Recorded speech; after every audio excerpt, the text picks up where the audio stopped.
Chat चला देना भैया, कर दे लाइव, नहीं रहने दो, चैट चला देना सामने लाइव, ये चैट कर देना, ये पुराने बैच के चल रहे हैं।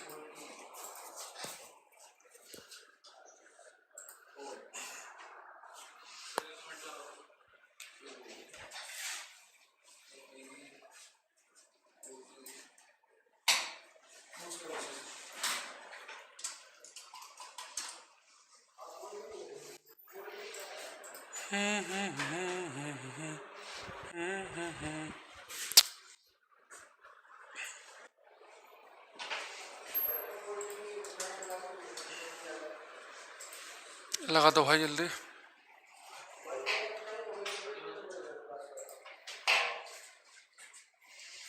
चल लाइव तो है ना वैसे तब तक। चलो गुड आफ्टरनून, तब तक ये कमेंट आते हैं सभी को। अच्छा, कल की क्लास में हम ये प्लेन मिरर पढ़ रहे थे। इस प्लेन मिरर के बारे में बहुत सारी बातें हम पढ़ चुके हैं ऑलरेडी, 3 क्लास हो गई हैं। तो जो भी इसके बारे में बातें बची हैं कोशिश करेंगे आज उन्हें हम समाप्त करने की, ठीक है। तो जब तक मैं कमेंट देखता हूँ आपको मैं थोड़ा सा जो कल बताया था उसकी ज़रूरत पड़ेगी मुझे, तो यहाँ बना देता हूँ मैं। बच्चे के प्लेन मिरर है समतल दर्पण, प्लेन मिरर, और इस मिरर के सामने मैं यहाँ पे खड़ा हूँ। कल मैंने आपसे बहुत सारे क्वेश्चन भी पूछे थे इसमें कि अगर मैं इसके सामने 60 सेंटीमीटर के डिस्टेंस पे हूँ तो मैंने बच्चे आपसे कहा था कि इमेज कितना पीछे बनेगी, 60 सेंटीमीटर। ये हम कल पढ़ चुके हैं।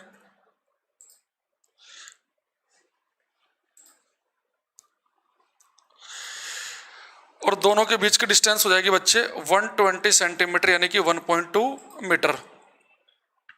एक मैंने आपको बताया था कि आपकी जो भी हाइट है प्लेन मिरर उतनी हाइट की इमेज बनाएगा, सेम हाइट की इमेज बनाएगा। अगर इस इमेज को पूरा देखना है तो मिरर आपको कम से कम आधा चाहिए, ठीक है। सेम हाइट की आपकी इमेज बनेगी, ठीक। आज यहां से हम क्लास स्टार्ट करने वाले हैं।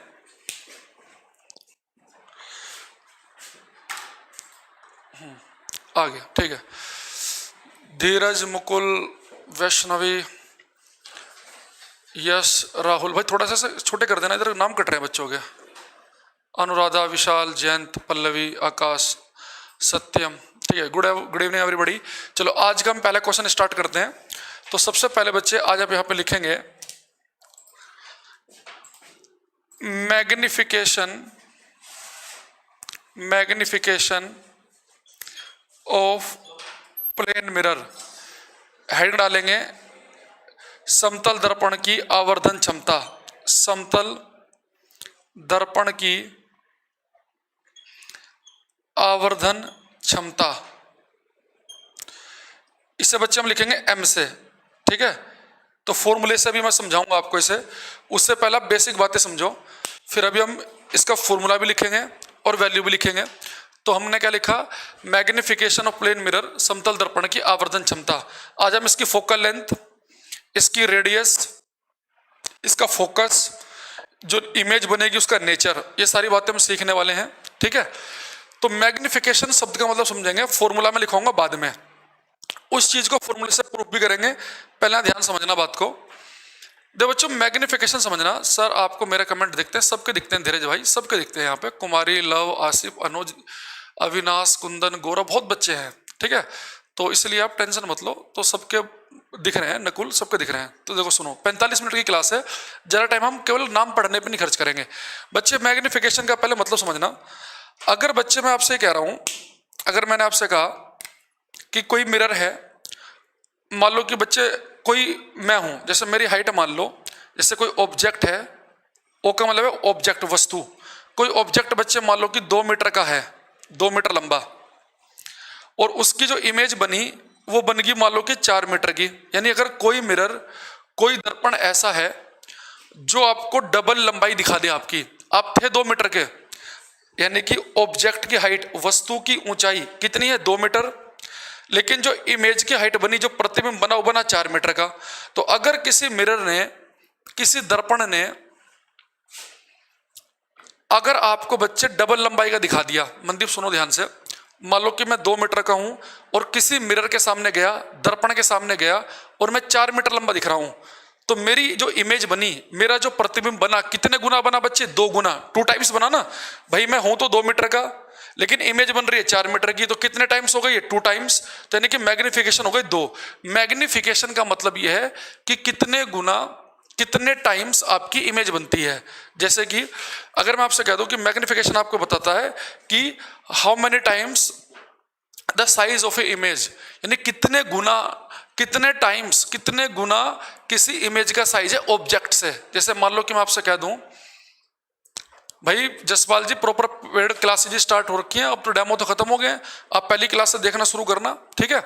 तो मैंने कहा बच्चे, अगर मान लो कोई मिरर ऐसा है, मान लो कि मैं हूं, कोई व्यक्ति है 6 फीट का और मिरर उसे दिखा दे 18 फीट का, तो आप एक चीज बताओ कि 6 फीट के व्यक्ति को 18 फीट का दिखाया तो कितने टाइम्स दिखाया? 3 टाइम्स।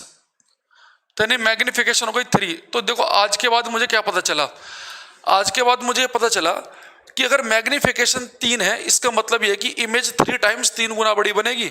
अगर मान लो मैग्निफिकेशन 2 है तो इमेज बनेगी 2 टाइम्स, मैग्निफिकेशन 5 है तो इमेज बनेगी 5 टाइम्स। तो मुझे बताओ, अगर किसी मिरर की मैग्निफिकेशन 5 हो, या रफ काम कर रहा हूं मैं, अगर किसी दर्पण की मैग्निफिकेशन 5 हो, तो बताइए 2 फीट की अगर ऑब्जेक्ट है, 2 फीट की अगर वस्तु है, तो इमेज कितने फीट की होगी? इमेज कितने फीट की होगी आपको बताना है।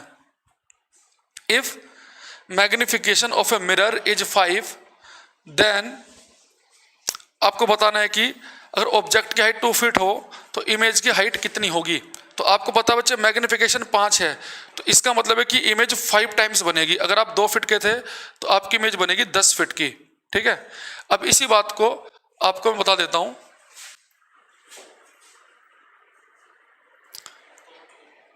क्वालिटी लिख के नहीं आ रहा, वो कुछ और कह रहे हैं वो, ठीक है। क्वालिटी का मतलब है ना, समझे तो 140, 240, 360 उसकी बात कर रहे हो, ठीक है। अब देखो बच्चे, इसका आपको पेपर में क्या लिखना, मैग्निफिकेशन होता है it is a ratio of height of image upon height of object. वस्तु की ऊंचाई, प्रतिबिंब की ऊंचाई बटे वस्तु की ऊंचाई। तो मैग्निफिकेशन हिंदी वाले ऐसे लिखेंगे, m बराबर प्रतिबिंब की ऊंचाई, प्रतिबिंब की ऊंचाई बटे वस्तु की ऊंचाई, वस्तु की ऊंचाई। ऐसा लिख लो, पहले मैग्निफिकेशन ऑफ मिरर लिख लो, पहले लिख लो दर्पण की आवर्धन क्षमता, ठीक है। फिर प्लेन मिरर के लिए हम अलग से पढ़ लेंगे मैग्निफिकेशन ऑफ मिरर, दर्पण की आवर्धन क्षमता।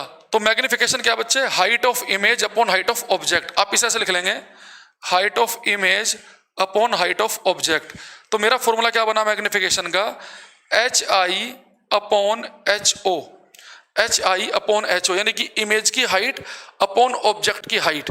अब मैं यहाँ पे एक क्वेश्चन पूछ रहा हूं आपसे, एग्जाम्पल, मुझे बताइए, if height of image is 7 feet and height of object is 2 feet, then calculate magnification of mirror।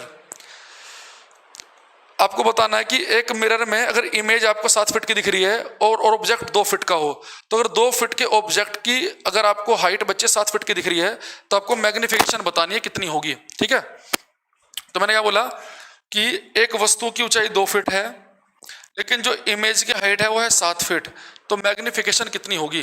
तो आपको पता है मैग्निफिकेशन का एक फॉर्मूला होता है हमारे पास में, इमेज की हाइट अपॉन ऑब्जेक्ट की हाइट। इमेज है 7 फीट की, ऑब्जेक्ट है 2 फीट का, तो कितना हो गया? 3.5। तो मैग्निफिकेशन क्या होती है बच्चे? मैग्निफिकेशन होती है प्रतिबिंब की ऊंचाई बटे वस्तु की ऊंचाई। तो यहां से चाहो तो कई बार पेपर में ऐसे भी आ जाता है कि इमेज की हाइट क्या होगी बच्चे? ऑब्जेक्ट की हाइट इंटू मैग्निफिकेशन। इमेज की हाइट क्या होगी? ऑब्जेक्ट की हाइट इंटू मैग्निफिकेशन। तो मैग्निफिकेशन आप कैसे निकालेंगे? अच्छा, मैग्निफिकेशन का आपके पास एक फॉर्मूला ये है, m is equal to HI upon HO। इसका एक फॉर्मूला और होता है बच्चों। अच्छा एक चीज बताओ, छोड़ो ये तो आपने लिख लिया, मिरर का मैग्निफिकेशन का फॉर्मूला आपके पास में आ गया। अब मुझे आप बताएंगे कि तो कोई भी मिरर हो, कोई भी मिरर, कनकेव, कॉन्वेक्स, प्लेन, किसी भी मिरर के लिए मैग्निफिकेशन का फॉर्मूला है HI अपॉन HO। कोई भी मिरर हो तो आपको मुझे बताना है कि प्लेन मिरर की मैग्निफिकेशन कितनी होगी, मैं आपको ऑप्शन दूंगा। प्लेन मिरर की मैग्निफिकेशन बतानी है आपको। What is magnification of a plane mirror, what is magnification of plane mirror. समतल दर्पण की आवर्धन क्षमता कितनी होती है, समतल दर्पण की आवर्धन क्षमता कितनी होती है। आपको पेपर में सीधा आंसर लिखना है, पर मैं यहाँ पे ऑप्शन दे रहा हूं आपको मैं। What is magnification of plane mirror, समतल दर्पण की आवर्धन क्षमता कितनी होती है। पहला ऑप्शन है बच्चे मेरा +1, दूसरा ऑप्शन है बच्चे मेरा -1, तीसरा ऑप्शन है बच्चे मेरा <1 और डी ऑप्शन है बच्चे मेरा >1। समतल दर्पण की आवर्धन क्षमता कितनी होती है, +1, -1, <1, >1, ये आपको बताना है।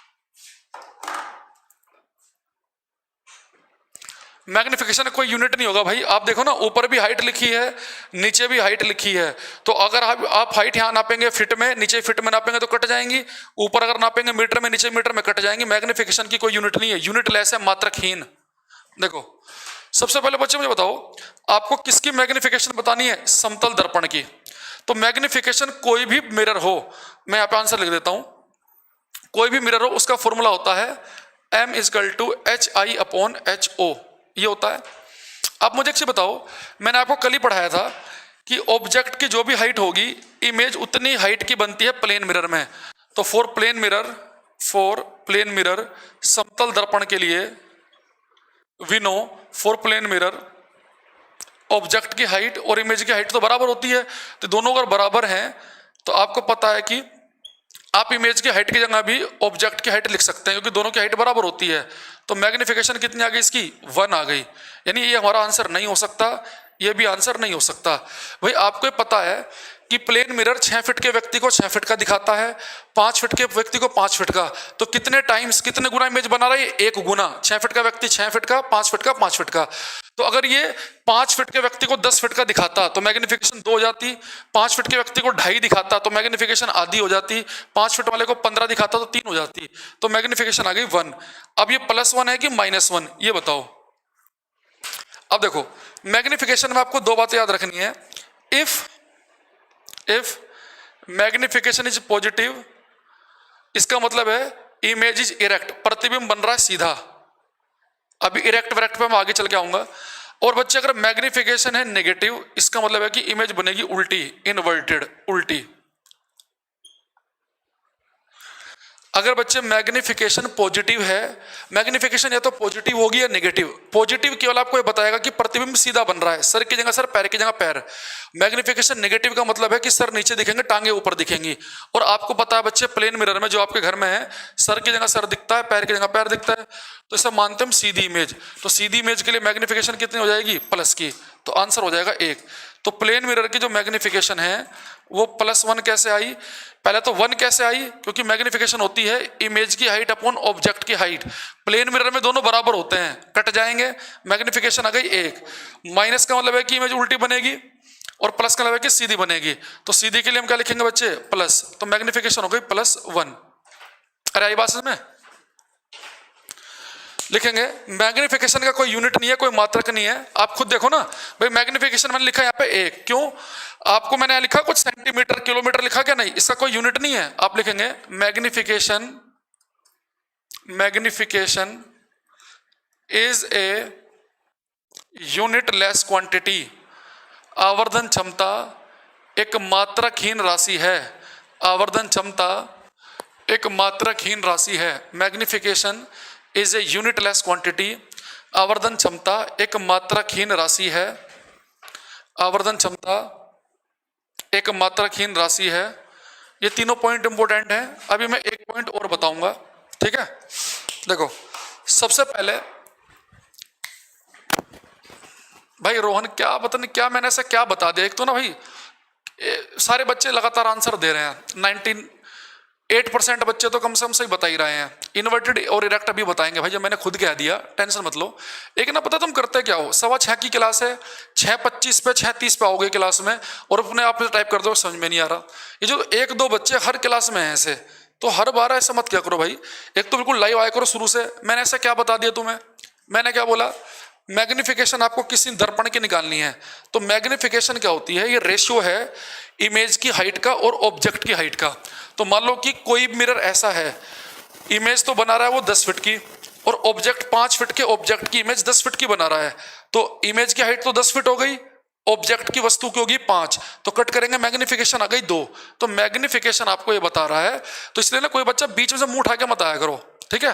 तो एक चीज समझा करो, एक लाइव अगर आपको क्लास लेनी है तो टाइम से आना, वरना फिर रिकॉर्डेड क्लास देखना बाद में, ठीक है। और मैं हिंदी में बता रहा हूं, जब से हिंदी इंग्लिश मत बोलना दोबारा क्लास में, हिंदी इंग्लिश हर एक चीज बताई मैंने हिंदी में। यहाँ पे लिखा भी है आवर्धन क्षमता प्रतिबिंब की ऊंचाई बटे वस्तु की ऊंचाई। फिर मैंने कहा कि मैग्निफिकेशन क्या, it is a ratio of height of image and, और किसका, हाइट ऑफ ऑब्जेक्ट का। तो एक दो पता नहीं कहां से आ जाते हैं, बाकी 99% समझ रहे हैं, तो भगवान ने अलग से दिमाग दिया है क्या। अच्छा, दूसरी चीज मैंने आपको ये बताया कि अगर आपको प्लेन मिरर की आवर्धन क्षमता निकालनी है, देखो तुम्हारे हाथ में पेन नहीं होता, हिंदी वाले बच्चे पेन रखा करो हाथ में, जब मैं क्वेश्चन लिखता हूं ना ये, तो इस क्वेश्चन को टाइप किया करो, लिखा करो हाथ से अपने। तो समतल दर्पण की आवर्धन क्षमता कितनी होती है, तो मैंने कहा कि आवर्धन क्षमता मैग्निफिकेशन किसी भी मिरर के निकालो, फॉर्मूला केवल यही है। और प्लेन मिरर में हमने कल ही पढ़ा कि जो हाइट होगी ऑब्जेक्ट की वही इमेज की होगी, तो दोनों बराबर है, कट जाएंगे, तो मैग्निफिकेशन 1 आ गई। और मैग्निफिकेशन प्लस का मतलब होता है कि इमेज बनेगी सीधी, और प्लेन मिरर सीधी इमेज तो दिखाता है। अरे नहीं आया क्या अभी भी है, बताओ। पता नहीं कहां से एक दो बच्चा पता नहीं हर क्लास में रहता है। मैं चाहता हूँ भाई हर एक को आए समझ में।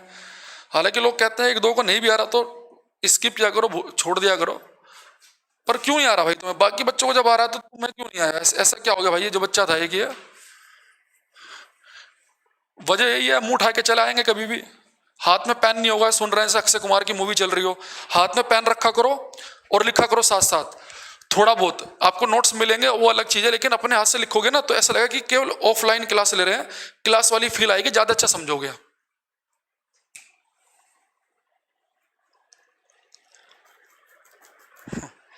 थोड़ा बड़ा लिख के चलो, बड़ा लिख देंगे, ऐसे बातें समझ में आती हैं। आप थोड़ा पिक्सल में बढ़िया देख रहे हैं बच्चे, वाईफाई में देख रहे हैं। अगर मैग्निफिकेशन नेगेटिव है का मतलब कि इमेज उल्टी है, इन्वर्टेड है, अभी तो लिखा था देखो।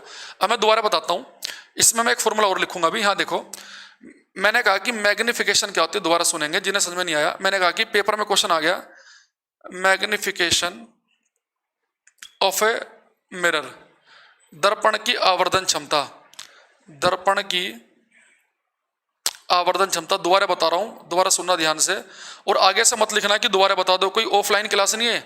जिन्हें कम समझ में आता है ना, बाद में रिकॉर्डेड वीडियो देख लिया करो, आपके मोबाइल में रहती है। देखो दर्पण की आवर्धन क्षमता क्या है, मैंने कहा कि मैग्निफिकेशन को हम लिखेंगे एम से, it is a ratio of height of image,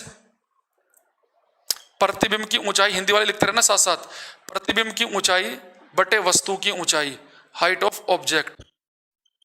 तो इसके लिए बच्चे हम सिंबल यूज कर रहे हैं एच आई। ये किसकी हाइट है, आई का मतलब है इमेज, यहां लिख रहे हैं एच ओ, ओ का मतलब है ऑब्जेक्ट की हाइट। तो मैग्निफिकेशन आपकी हो गई H I upon H O. तो मैंने कहा कि अगर पेपर में आपसे कोई बोल दे कि कोई मिरर है, वो मिरर 5 फीट के ऑब्जेक्ट का इमेज 15 फीट की बनाता है,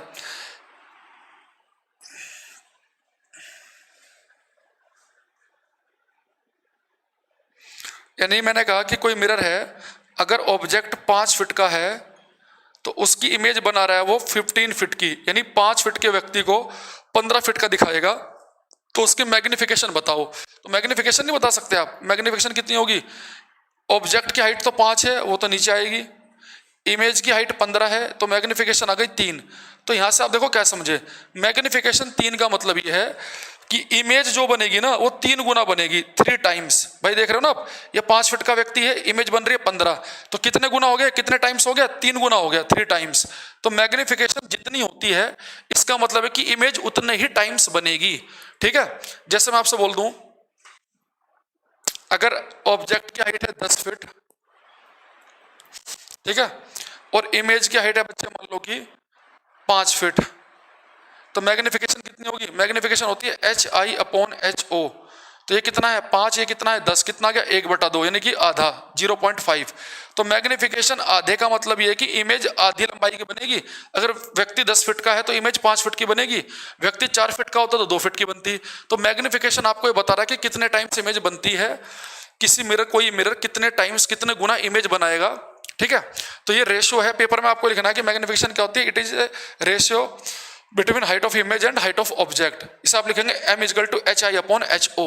फिर मैंने आपको बताया अगर आपको प्लेन मिरर, अब तो ये किसी भी मिरर के लिए फॉर्मूला है, अगर मुझे प्लेन मिरर की मैग्निफिकेशन निकालनी हो समतल दर्पण की, तो मैंने कहा बच्चे आपसे फॉर्मूला तो आपको यही लगेगा hi/ho। तो आपको ये पता है कि प्लेन मिरर जो होता है वो हाइट ऑब्जेक्ट की और इमेज की दोनों बराबर होती हैं। जितना बड़ा व्यक्ति उतनी बड़ी इमेज बनेगी। तो यहाँ वैल्यू पुट कर दो, ये दोनों अगर बराबर होंगे कट जाएंगे तो मैग्निफिकेशन आ गई 1, यानी इमेज 1 गुना का मतलब है कि जितना बड़ा व्यक्ति उतनी बड़ी इमेज बनेगी। और ये मैग्निफिकेशन होती है या तो पॉजिटिव या नेगेटिव। मैग्निफिकेशन पॉजिटिव है, इसका मतलब है कि इमेज सीधी बनेगी, इरेक्ट बनेगी। और मैग्निफिकेशन नेगेटिव है यानी कि इमेज बनेगी उल्टी, इनवर्टेड। तो प्लेन मिरर सीधी इमेज बनाता है, इसलिए मैग्निफिकेशन हो जाएगी +1। अरे अब आया नहीं आया समझ में? और मैंने बार बार कहा भाई देखो, जो बच्चा शुरू से लाइव नहीं आए ठीक 6:15 बजे और इसने पहले की क्लास नहीं ली हो, वो इस क्लास को रोक दे, पहले पिछली क्लास पूरी करे। तो बीच में से मुंह उठा के कोई ना चलाए, ठीक है? क्योंकि भाई तुम ये होम ट्यूशन नहीं ले रहे हो कि मैं तुम्हें अकेले को पढ़ा रहा हूँ, यहाँ बहुत बच्चे हैं, कितना टाइम मैंने दोबारा बताने में वेस्ट किया। ठीक है, चलो। अच्छा, यहाँ पे एक चीज और देखेंगे अब, वो देखो क्या, पता नहीं सीखना नहीं चाहते, बस तुम्हें ना आदत पड़ी हुई रटने की, बोल बोल के टीचर ने यहाँ पे लिख दिया, चलो लिखो magnification it is the ratio between height of image and height of object m=hi/ho। बस खत्म हो गया, पेपर में छाप आया उसे। मतलब नहीं समझ रहे क्यों मैग्निफिकेशन बताना क्या चाह रहा है। इसकी मैंने बताया यूनिट लेस है, इसका कोई मात्रक नहीं है, किलोमीटर सेंटीमीटर कुछ नहीं है। तो कॉपी भरने के लिए क्लास है तुम्हारी, नोट्स मिलेंगे उसमें से कॉपी भर लेना तुम, लेकिन क्लास में समझो शब्दों के मतलब क्या है। ऐसा आ गया कॉपी भरनी है यहाँ पे, 7वीं 8वीं क्लास तक जो करता है, बड़े हो गए हो तुम, बच्चे नहीं हो। देखो अच्छा बच्चे, मैग्निफिकेशन या तो आप ऐसे निकाल सकते हैं कि इमेज की हाइट और ऑब्जेक्ट की हाइट। मैग्निफिकेशन निकालने का एक तरीका और है, नेगेटिव वाला समझ में नहीं आया सोनी, जब हम पढ़ेंगे कनकेव मिरर, अवतल दर्पण, तो कनकेव मिरर में उल्टी इमेज बनती है। तो जब मैं वहां पे मैग्निफिकेशन बताऊंगा तो आप उल्टा वाला भी समझ जाओगे। ठीक है रोहित सर, सुन लो भाई, 45 मिनट की क्लास में सबका सुने। हाँ भाई बताओ, वैष्णवी कह रही है ओके सर ठीक है, प्रभात कह रहे हैं यस सर ओके ठीक है सर, वीडियो नहीं फ्रेश आ रहा।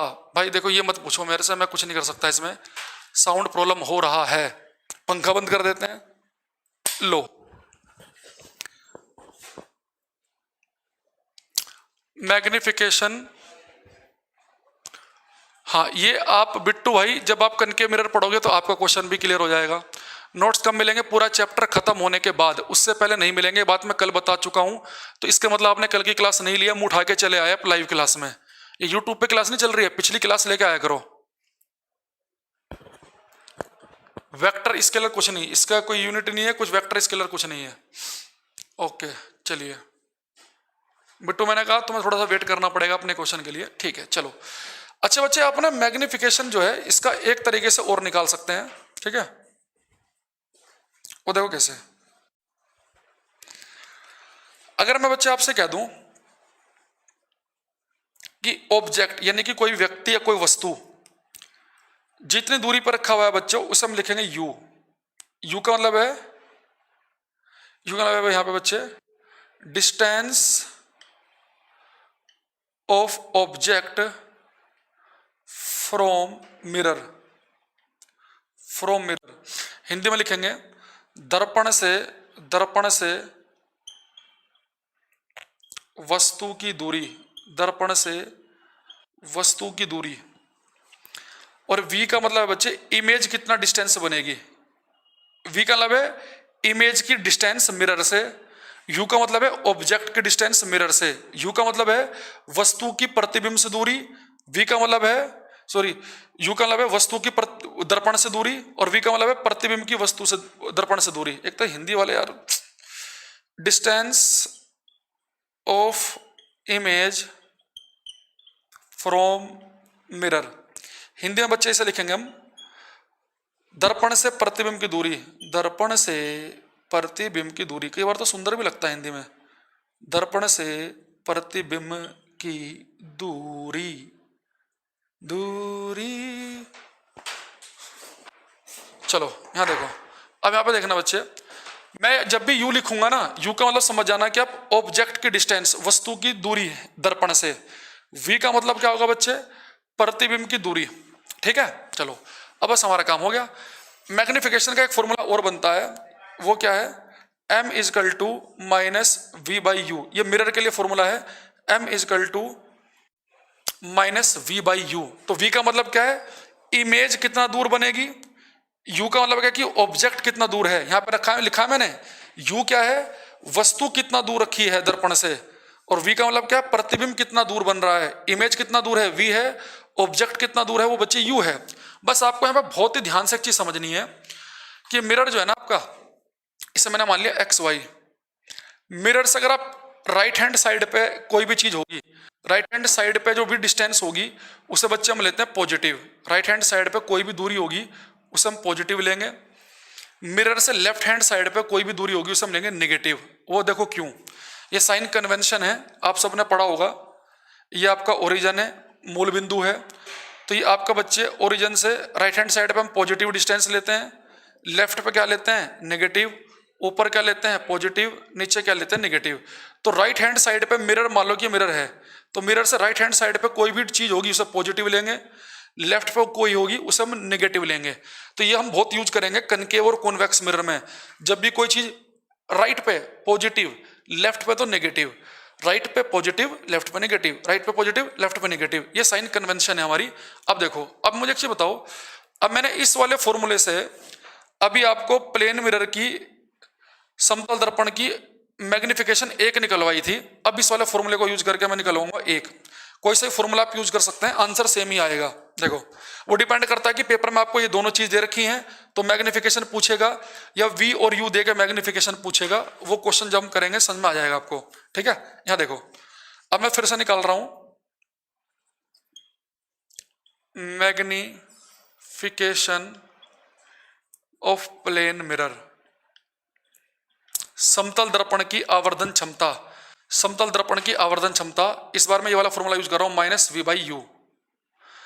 अच्छा आपको एक चीज पता है, प्लेन मिरर वाले केस में, फॉर प्लेन मिरर, हमने कल पढ़ा था कि समतल दर्पण में जितना आगे व्यक्ति खड़ा है इमेज उतना ही पीछे बनती है। आप 60 सेंटीमीटर आगे खड़े हैं, इमेज बनेगी 60 सेंटीमीटर पीछे, आपको ये बात पता है, यानी u और v दोनों की वैल्यू होगी बच्चे सेम, यहाँ पे u और v दोनों सेम होंगे।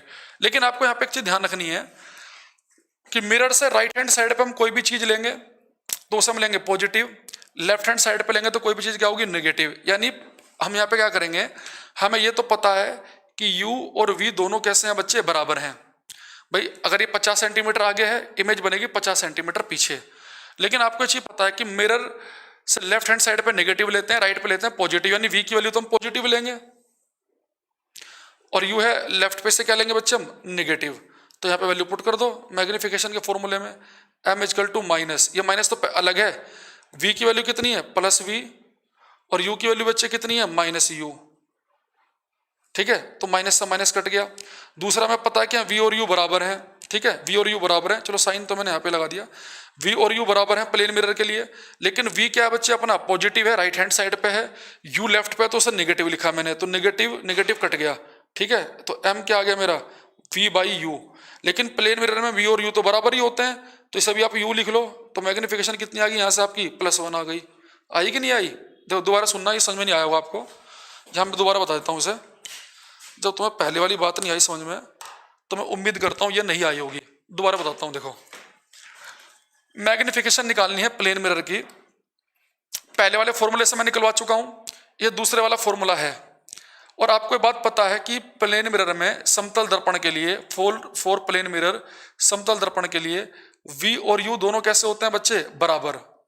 अगर आप 50 सेंटीमीटर आगे खड़े हैं तो इमेज 50 सेंटीमीटर पीछे ही बनेगी, ठीक है। तो अब निकाल लेते हैं माइनस। आपको एक बात पता है कि v और u तो बराबर ही है, तो v की जगह मैंने बच्चे u लिख दिया, u तो u था ही, पर आपको यहाँ पे नेगेटिव पॉजिटिव का भी ध्यान रखना है। आपको पता है कि राइट हैंड साइड पे है तो v को तो हम बच्चे पॉजिटिव लेंगे, ये u बच्चे किस तरफ है हमारे, लेफ्ट पे, तो हम क्या लेंगे नेगेटिव, तो यहाँ पे आपको u की जगह लिखना है माइनस u, तो माइनस से माइनस कट जाएगा, u से u कट गया, तो हमारा m मैग्निफिकेशन कितना आ गया 1, आया नहीं आया, अरे आई बात समझ में।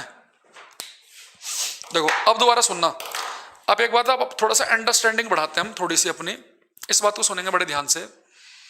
मैंने कहा आपसे कि किसी ने कहा आपसे मैग्निफिकेशन बताइए मिरर की, तो मैग्निफिकेशन सुनते ही आपके दिमाग में साउंड बजना चाहिए कि मैग्निफिकेशन का मतलब यह है कि ये मिरर किसी भी ऑब्जेक्ट की कितने गुना कितने टाइम्स इमेज दिखाएगा।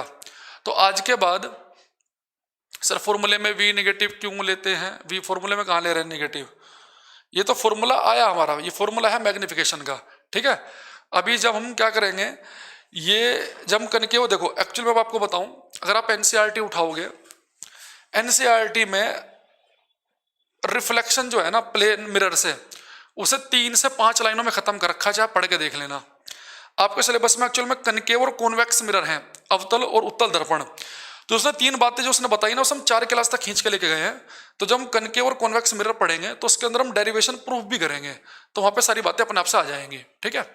तो वहां पे आपको मैं फॉर्मूला ये प्रूफ भी हो जाएगा, ठीक है। अभी क्योंकि हमारे जो सिलेबस है उसमें प्लेन मिरर का केवल उसने ऐसा जिक्र किया हुआ है कि आपने पिछली क्लासों में ऐसे पढ़ा होगा, तो उसने एनसीईआरटी में 3 से 5 लाइनें लिखी हैं केवल, आप देख लेना। उसने केवल इतना लिखा है कि लॉज ऑफ रिफ्लेक्शन के 2 नियम लिखे हैं उसने, और केवल ये बोला है कि लॉज ऑफ रिफ्लेक्शन सारे मिरर पे काम करते हैं, इसके अलावा कुछ नहीं लिखा। लेकिन हमने तो पूरा का पूरा प्लेन मिरर ही पढ़ लिया। और ये क्यों पढ़ा हमने इतना डिटेल में, ये जितना अच्छा आएगा तो जो हमारा सिलेबस है अवतल उत्तल दर्पण वाला, कनकेव कॉन्वेक्स मिरर वाला, उतना बढ़िया समझ में आएगा। तो आप इनकी डेरिवेशन भी प्रूफ कर लेंगे, ठीक है। चलो लेंस वाले केस में इस फॉर्मूले में पॉजिटिव आता है, मिरर वाले में नेगेटिव आता है, वो सारी बातें फॉर्मूले के साथ जब हम प्रूफ करेंगे तब आपको बताई जाएंगी, ठीक है। देखो ये वाला फॉर्मूला तो लेंस और मिरर दोनों के लिए सेम है, height of image upon height of object, लेकिन ये वाला फॉर्मूला मिरर के लिए है minus v by u, lens वाले में प्लस आता है, ठीक है। तो तब हम देख लेंगे। साइन कन्वेंशन कुछ नहीं है, साइन कन्वेंशन ना तुम्हारे से कोई पूछेगा, ये न्यूमेरिकल में काम आती है साइन कन्वेंशन, तो बस राइट हैंड साइड है तो पॉजिटिव, लेफ्ट है तो नेगेटिव, इसके अलावा और कुछ नहीं करना साइन कन्वेंशन में, ठीक है। सर आपकी लाइव क्लास में क्वालिटी ऑप्शन क्यों नहीं देते, लाइक 144 240 360, पता नहीं भाई क्यों नहीं देते, मेरे से शायद इन्हें कुछ दिक्कत होगी, ठीक है। चलो अब यहाँ पे मैं ऐसे कर सकता हूँ, मैग्निफिकेशन का एक फॉर्मूला ये हो गया मिरर के लिए, एक हो गया ये, तो इन्हें कंबाइंड करके आप ऐसे भी लिख सकते हैं, m is equal to H I upon H O is equal to minus v by u, ठीक है। चलो अब अगले पॉइंट पाएंगे हम। चलो मैं आपको मैग्निफिकेशन का थोड़ा सा मतलब समझा रहा था, दोबारा सुनना उस बात को। देखो यहां देखेंगे बच्चे, ध्यान से सुनना।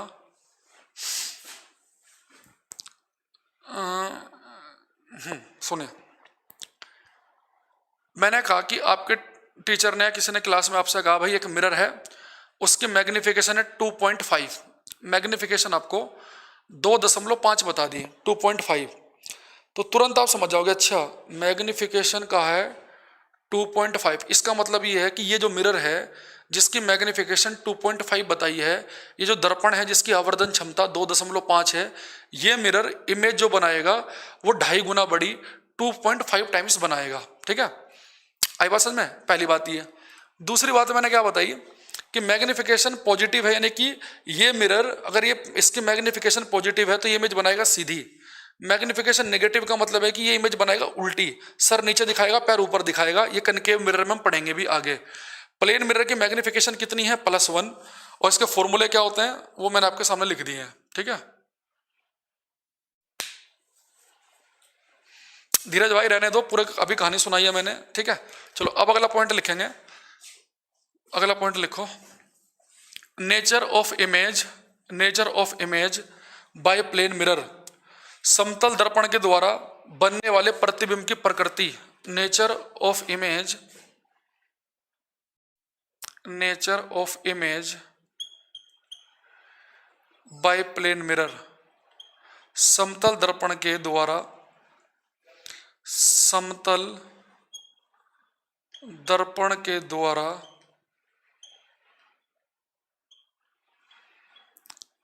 बनने वाले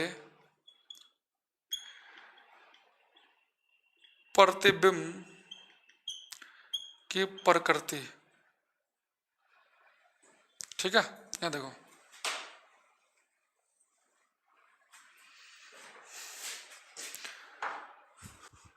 सर पढ़ने में मजा आ रहा है। भाई तुम्हें तो आ रहा है। एक लड़का है धीरज नाम का, जब क्लास स्टार्ट हुई है वो उसका एक लिखा यार समझ नहीं आया सर। तो सब तरह के बच्चे हैं तो ठीक है, सारे बच्चे बराबर हो जाएंगे, फिर सबके बड़े नंबर नहीं आ जाएंगे तो फिर दिक्कत हो जाएगी। तो इसलिए सबको समझ में बराबर आएगा तो दिक्कत नहीं है। तो जो दिमाग का यूज करेगा, हाथ में पेन रखेगा, थोड़ा थोड़ा लिखता रहेगा, बोलते बोलते टीचर के रफ लिखना है। मैंने फेयर नहीं करना, फेयर के लिए आपको नोट्स मिल जाएंगे। ठीक है, आपको केवल थोड़ा थोड़ा रफ लिखना है, फॉर्मूला लिख लिया साइड में, मैंने जो क्वेश्चन पूछा वो क्वेश्चन को लिख लिया, ऐसे करना है। ठीक है, नहीं यूट्यूब पर नहीं, केवल ये ऐप पे क्लास चल रही है।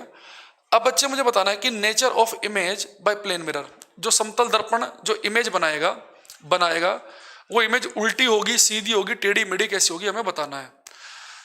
Remjim, sir, I am newcomer, so I am little bit confused about the chapter that you have taught or not. So please tell me it's your first chapter of this session or you have already taught by any other chapter also. Okay. रिमझिम ये हमारा है first chapter light का, इसकी 4th class है। तो जो बच्चों ने लेट ज्वाइन किया है, आपकी ऐप में देखना फिजिक्स की 1, 2, 3 इस पे 4th नंबर क्लास लिखा होगा। आप शुरू की 3 क्लास देखें, उसके बाद फिर लाइव आए। जो लाइव आने से पहले रिकॉर्डेड क्लास जो आपके छूट गई हैं उन्हें पहले पूरा देख लिया करें। ठीक है, देखो अंकित भाई यहाँ देखो गलत है तुम्हारा आंसर। तो बच्चे प्लेन मिरर जो इमेज बनाएगा वो इमेज होगी इरेक्ट, सीधी, इरेक्ट, सीधा प्रतिबिंब। और याद रखना, दुनिया में अगर कोई भी इमेज इरेक्ट है, सीधी है, आंख बंद करके खोलकर जैसा आपका मन करे आप लिख देना कि अगर इमेज सीधी है तो 100% होती है वर्चुअल आभासी। वर्चुअल आभासी। Erect image is always virtual, सीधा प्रतिबिंब हमेशा आभासी होता है। अभी आभासी का मतलब क्या है, बड़े ध्यान समझना, बच्चे इसमें कंफ्यूज रहते हैं ग्रेजुएशन करने के बाद भी। तो 10th क्लास में कोशिश करना समझने की। देखो इमेज अगर सीधी है तो मैंने कहा कि 100% वो वर्चुअल आभासी होगी। इसका मतलब समझना, इसका मतलब पता क्या है, वर्चुअल इमेज, इसके बारे में एक चीज मैं और बताऊंगा, एंड लेटरली इनवर्टेड, एंड पार्श्व रूप से उल्टी। हिंदी में लिखेंगे, समतल दर्पण के द्वारा बनने वाले प्रतिबिंब सीधा आभासी और पार्श्व रूप से उल्टा होता है। पार्श्व रूप से उल्टा होता है। इन सब का मतलब हम समझेंगे अभी 1 by 1। ठीक है, मैं यहां पे लिख देता हूं, समतल दर्पण के द्वारा बनने वाला प्रतिबिंब सीधा आभासी और एवं पार्श्व रूप से उल्टा। इसका मतलब समझना आप बहुत आराम से। इमेज कैसे होगी, erect, virtual and laterally inverted. तो मैं 1 by 1 आपको मतलब बता रहा हूं। तो सीधी इमेज का मतलब तो आप समझ गए, सर की जगह सर दिख रहा है, पैर की जगह पैर, इमेज कैसी आपकी सीधी। ठीक है, अब इस वर्चुअल का मतलब मुझे आपको समझाना है पहले, फिर इस लेटरली इन्वर्टेड का मतलब बताऊंगा। पहले वर्चुअल समझो क्या है, वर्चुअल आभासी। ठीक है, देखो बच्चे, वर्चुअल इमेज हम उस इमेज को कहते हैं, उस प्रतिबिंब को कहते हैं virtual image. Sir love you हमेशा नेगेटिव ही आएगा, हम हमेशा यू को नेगेटिव लेके चलेंगे, 99% केस में नेगेटिव ही होता है। लेकिन अगर आप बड़ी क्लास में जाओगे ना, जहाँ पे लेंस और मिरर के हम कॉम्बिनेशन रखते हैं, तो वहाँ पर न्यूमेरिकल में ऐसी प्रॉब्लम भी आ जाती हैं, ऐसे क्वेश्चन भी बन जाते हैं कि जहाँ यू पॉजिटिव भी लेना पड़ता है, लेकिन हम हमेशा नेगेटिव लेंगे। तो जब मैं आपको कनकेव और कॉन्वेक्स के न्यूमेरिकल कराऊंगा ना, तो वहाँ पे मैं क्लियर कर दूंगा। ठीक है, अभी कनकेव कॉन्वेक्स तक हम पहुंचे नहीं है, हम तो यू को नेगेटिव लेके ही चलेंगे, हमारा काम यू नेगेटिव से ही चल जाएगा। हमेशा हम तो यू नेगेटिव लेके चलेंगे, पर यू हमेशा नेगेटिव होता है, ये सही नहीं है। चलो यहाँ देखो बच्चे, वर्चुअल इमेज, आभासी इमेज वो होती है जिस इमेज को आप स्क्रीन पर किसी पर्दे पे आप प्राप्त ना कर सको। ठीक है, देखो, अरे यार टाइम होने वाला, फटाफट सुनना। अच्छा भाई ठीक है, 1 मिनट, 5 मिनट बचे हैं, एक तो तुम्हारी क्लास बड़ी छोटी है। देखो, हम वर्चुअल इमेज वो कहते हैं जिस इमेज को आप स्क्रीन पर ना प्राप्त कर सको। वैसे भी रुक जाओ, लेटरली इन्वर्टेड पे आएंगे, पहले वर्चुअल समझ लो फिर इसे समझाएंगे। देखो वर्चुअल इमेज समझना बहुत ध्यान से, पेन ये टाइपिंग करना बंद कर दो। आप अपने एक भाई को या अपनी बहन को, किसी को भी अपने सामने खड़ा कर देना एक प्लेन मिरर लेके, ठीक है। एक मिरर है यहाँ पे ऐसे, एक ये मिरर हो गया, ठीक। आप इसके सामने खड़े होगे, ध्यान समझना बात को, ठीक है। यहाँ देखो, ये बच्चे मिरर है, मैं इसके सामने खड़ा हूँ 50 सेंटीमीटर। तो आपको पता बच्चे, मेरी जो इमेज बनेगी ना, वो मिरर के में कितना पीछे बनेगी, 50 सेंटीमीटर पीछे बनेगी। लेकिन मुझे एक चीज बताओ कि क्या हमारे घर का मिरर 50 सेंटीमीटर मोटा होता है क्या? नहीं।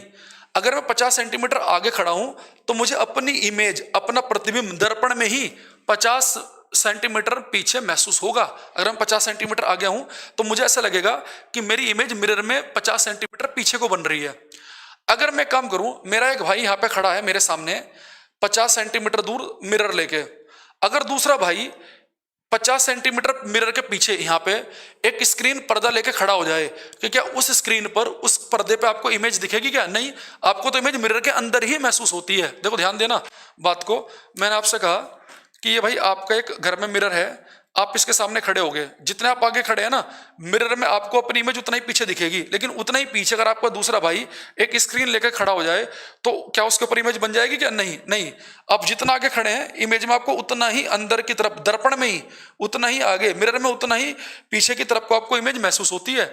यानी प्लेन मिरर में जितना आप आगे खड़े हैं, इमेज उसके अंदर उतना ही पीछे महसूस होगी। उतने ही पीछे अगर आपने एक पर्दा लगा दिया, आपको उस पर इमेज प्राप्त नहीं हो सकती। तो जिस इमेज को आप स्क्रीन पर प्राप्त ना कर सको, वो बच्चे हमारी वर्चुअल इमेज होती है। हाँ भाई, आप लाइव हैं, बात समझो दोबारा वंश भाई। सब बच्चे, एक तो लेट बताओ, तुम 2 मिनट पहले आए हो। हाँ बिल्कुल सही लिखा है इमामुल ने कि जिस इमेज को आप स्क्रीन पर प्राप्त ना कर सकें वो हमारी होती है वर्चुअल इमेज। देखो दोबारा सुनो, बिल्कुल ऐसा विजुअलाइज करना। देखो मैं यहाँ पे खड़ा हूं, एक कदम आगे मेरा भाई खड़ा है मिरर लेके, एक कदम आगे, तो मेरी इमेज एक कदम पीछे बनेगी मिरर में। लेकिन ठीक मेरे भाई के एक कदम पीछे दूसरा भाई खड़ा हो पर्दा लेके, तो क्या उसके ऊपर मेरी इमेज दिख जाएगी क्या? नहीं, मुझे तो केवल अपनी इमेज इस मिरर के अंदर ही महसूस होगी। तो जिस इमेज को आप स्क्रीन पर, पर्दे पर नहीं उतार सकते, वो होती है हमारी वर्चुअल इमेज। उसे हम बच्चे कहते हैं आभासी प्रतिबिंब, ठीक है। दूसरी चीज एक यहाँ पे आप समझना, इस वर्चुअल इमेज को मैं कल और बढ़िया से एक चीज तरीके से और बताऊंगा। पहले मैं फटाफट इस लेटरली इन्वर्टेड का मतलब भी बता देता हूं कि पार्श्व रूप से उल्टे का मतलब क्या है। आपने एक चीज देखी होगी, आप अपने घर में एक मिरर लगाओ, मिरर भाई जब रियल इमेज आएगी तो रियल भी बता देंगे निष्कर्ष। मेरे घर में सामने एक मिरर लगा हुआ है, आप कभी ध्यान देना, आज ही खड़े होके आपने मान लो कि इस राइट हैंड में कड़ा पहन रखा, कड़ा, इस वाले हाथ को ऐसे उठाना, ये आपका राइट हैंड है, राइट, तो मिरर में भी इसी तरफ का हाथ उठेगा। वो देखना जो आपकी इमेज दिख रही है ना मिरर में, वो उसका लेफ्ट हिस्सा है। यानी कि जो हमारे शरीर का राइट हिस्सा है वो मिरर में लेफ्ट महसूस होता है, लेफ्ट वाला हिस्सा राइट लगता है। ध्यान दिया तुमने कभी? लेफ्ट हैंड में आपने घड़ी पहन रखी है, ऐसे उठाना इस हाथ को, टक ऐसा उठाया आपने लेफ्ट हैंड को, तो मिरर में इसी तरफ का हाथ उठेगा। और आप ऐसे हेलो मिलाते ना किसी राइट हैंड से राइट हैंड, तो जो आपका लेफ्ट वाला हाथ उठेगा तो इमेज का राइट वाला हाथ उठेगा। तो जब दो व्यक्ति आमने सामने खड़े होते हैं ना, तो जो आपका इधर राइट हिस्सा है तो सामने वाले व्यक्ति का इधर लेफ्ट हिस्सा होता है। आप खड़ा कर लो किसी को अपने सामने, आप खड़ा करना, अपनी मम्मी को सामने खड़े कर लो, तो आपने अपनी मम्मी से बोलना कि मम्मी मैं ये वाला हाथ उठाऊंगा, आप भी ये वाला हाथ उठाओ। तो आपने उठाया राइट हैंड, आपकी मम्मी भी इधर वाला हाथ उठाएंगी, तो आपकी मम्मी का लेफ्ट हैंड होगा। तो राइट जो हिस्सा है वो लेफ्ट महसूस होता है, लेफ्ट होता है राइट। तो लेटरली इन्वर्टेड इमेज का मतलब ये होता है कि लेफ्ट दिख रहा है राइट, राइट दिख रहा है लेफ्ट। यानी अगर कभी ऐसा हो कि इमेज एक तरफ से तो सीधी हो, सर की जगह सर, पैर की जगह पैर, पर एक हिस्सा पलट जाए लेफ्ट का, जैसे अगर मेरे यहाँ पे एक तिल हो लेफ्ट हिस्से पे, तो मिरर में वो राइट हिस्से पे तिल दिखाई देगा। मेरे यहाँ पे कट है लेफ्ट हिस्से पे, तो यहाँ राइट हिस्से पे कट महसूस होगा। तो एक चीज तो हो सीधी, सर की जगह सर, पैर की जगह पैर, पर एक हिस्सा पलट जाए कि लेफ्ट का राइट दिखे, राइट का लेफ्ट दिखे, उसे हम बोलते हैं लिटरली इन्वर्टेड। तो प्लेन मिरर में हमेशा क्या होगा, इमेज सीधी बनेगी, यानी कि सर की जगह सर है, पैर की जगह पैर है, लेकिन दाएं का बायां, बाएं का दाएं दिख रहा है, लेफ्ट का राइट, राइट का लेफ्ट दिख रहा है, इसे हम बोलते हैं लिटरली इन्वर्टेड। तो आज के बाद आप क्या समझ गए? प्लेन मिरर ने जो इमेज बनाई वो सीधी है। सीधी इमेज हमेशा कैसे होती है? वर्चुअल, यानी उसे आप स्क्रीन पर, पर्दे पर प्राप्त नहीं कर सकते। इमेज लिटरली इन्वर्टेड है, इसका मतलब है कि इमेज दोनों तरफ से सीधी नहीं है, सर की जगह सर, पैर की जगह पैर तो है, लेकिन लेफ्ट का दिखेगा राइट, राइट का दिखेगा लेफ्ट, यानी एक हिस्सा पलट जाए और एक हिस्सा सीधा हो, तो ऐसी इमेज को हम बोलते हैं सीधी तो है, लेकिन कैसी सीधी है? पार्श्व रूप से उल्टी है, लिटरली इन्वर्टेड है। ठीक है, आई बात समझ में? अरे बात क्लियर हुई कि नहीं हुई है? वैष्णवी जो कल 2 दिन से पूछ रहे थे, इन्हें आया समझ में? देखो अगर कोई इमेज ऐसी हो कि उसका एक पार्ट तो बिल्कुल सीधा दिखे, मान लो सर की जगह सर दिख रहा है, पैर की जगह पैर, पर एक हिस्सा पलट जाए, दाएं का बायां दिखे, बाएं का दाएं दिखे, तो ऐसी इमेज को हम बोलते हैं कि इमेज इरेक्ट तो है लेकिन लिटरली इन्वर्टेड है। ये इमेज सीधी तो दिखेगी, एक हिस्सा तो सीधा होगा पर एक हिस्सा पलट जाएगा। सर जी इसमें अगर मिरर मूविंग कर रहा हो, देखो अगर मिरर मूव कर रहा हो तो उसके अंदर भी हम जो हमने कल पढ़ा था ना रिलेटिव इमेज वाला कॉन्सेप्ट, उसके क्वेश्चन मैं कराता हूं, पर आपकी क्लास में जरूरी नहीं है, जरूरत नहीं है उसकी, वो मैं कराता हूँ साइंस स्पेशल बैच में जो थोड़े से बच्चे सीडीएस वगैरह की तैयारी करते हैं, एनडीए वेनडीए की, उनके लिए है वो, तुम्हें जरूरत नहीं है उसकी। आ गया? हाँ प्रमोद जी फटाफट बताओ क्या डाउट है। अच्छा एक बच्चा कह रहा था कि फटाफट क्विक रिवीजन करा दो, चलो क्विक रिवीजन सुनो। मैग्निफिकेशन का फॉर्मूला क्या है? इमेज की हाइट अपॉन ऑब्जेक्ट की हाइट, प्रतिबिंब की ऊंचाई बटे वस्तु की ऊंचाई, ये तो फॉर्मूला है उसका। तो इसका मतलब ये है कि अगर इमेज 5 गुना बड़ी बन रही है तो मैग्निफिकेशन 5 होगी, अगर इमेज 3 गुना बढ़ रही है तो मैग्निफिकेशन 3 होगी। अच्छा वर्चुअल मैंने बताया था आपको, फिर अगर कंफ्यूजन है कि वर्चुअल इमेज को आप स्क्रीन पर प्राप्त नहीं कर सकते, वर्चुअल इमेज कभी स्क्रीन पे नहीं आएगी, यानी कि आप उसे केवल मिरर के अंदर ही महसूस कर सकते हो। आप उस इमेज को पर्दे लगाकर, जितना आप आगे खड़े हैं मिरर के उतना ही पीछे मिरर के पर्दा लगा के आप उसे रिसीव नहीं कर सकते। ठीक है, आई बात समझ में?